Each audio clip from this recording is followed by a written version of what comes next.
Aziz Midar. Itu kok fotonya sih. Bismillahirrahmanirrahim. Di pemikiran Ibnu Taimiyah. Ibnu Taimiyah adalah nama yang telah lahir pada tanggal 10 Rabiul Awal. Dia tinggal di kota Saria, langsung kepada negara dalam pandangan Ibnu Taimiyah.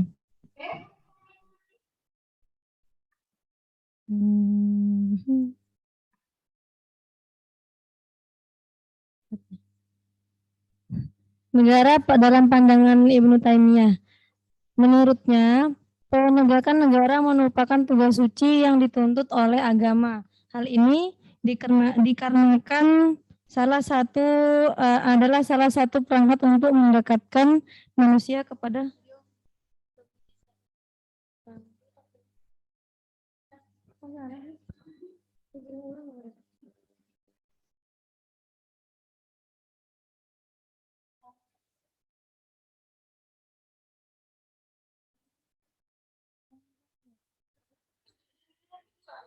Enggak, dengar Ustaz, silakan.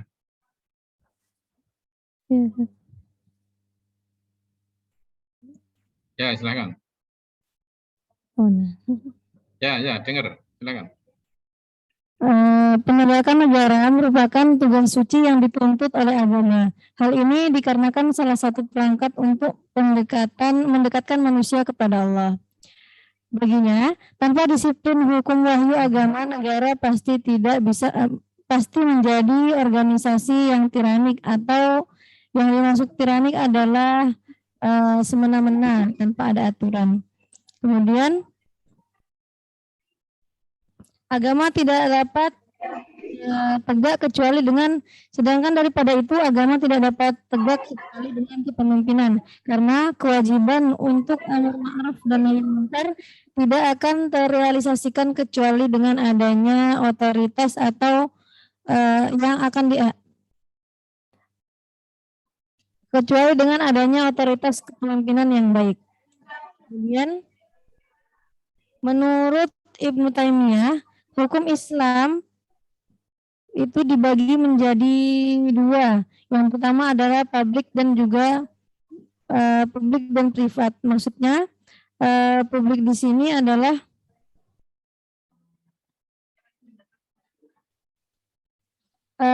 pelanggaran-pelanggaran yang sifatnya seperti perampasan, pencurian, dan sementara yang dimaksud private di sini adalah ketergantungan atau keseriusan tindakan atau pengabdian tindakan itu yang dikondisikan oleh pelakunya. Kemudian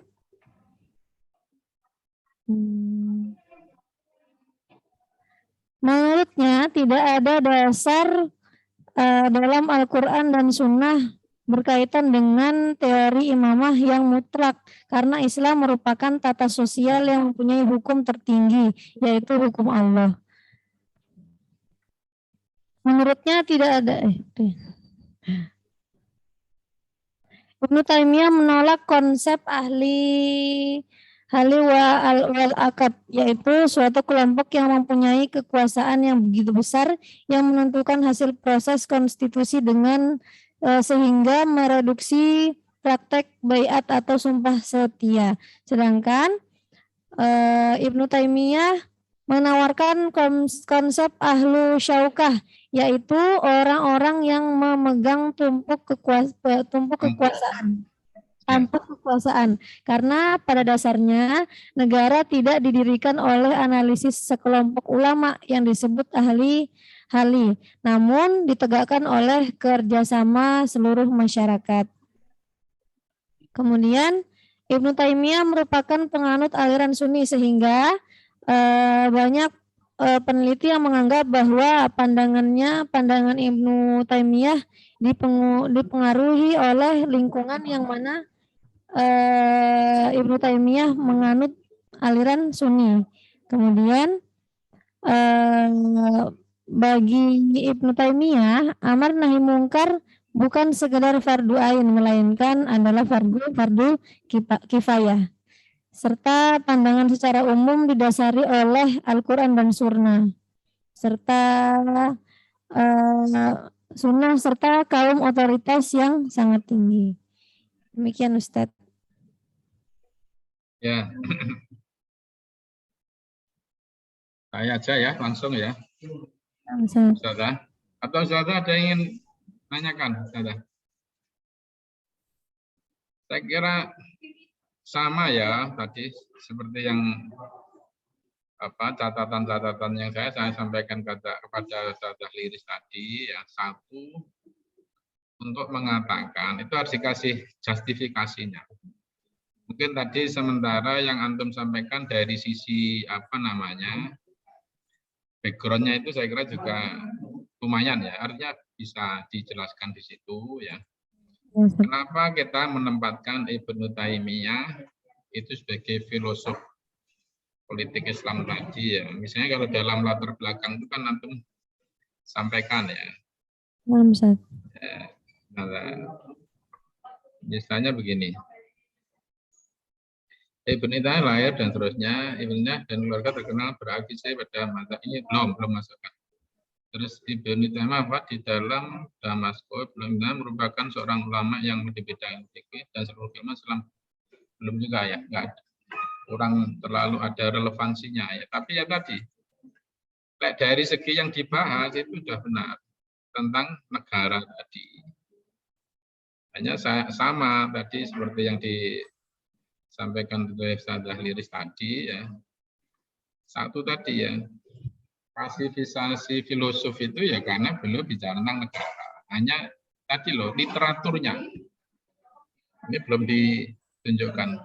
Ini beda loh ya, sumber itu bisa dari jurnal, bisa dari ini, tapi kalau bukti literatur itu apa, kapan atau dengan apa Ibnu Taimiyah itu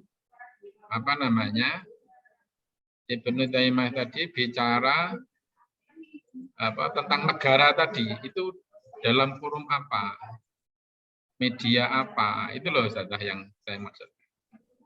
Ya. Bisa dijawab kira-kira, Ustazah. Dengan media apa? Bentuknya artikel atau kitab atau apa? Sehingga antum bisa mengatakan belum bicara tentang negara tadi itu di mana gitu. Silakan, Ustazah.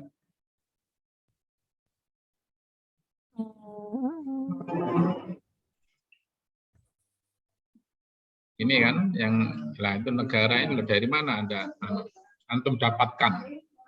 Kalau marjanya Ustaz dapat dari jurnal.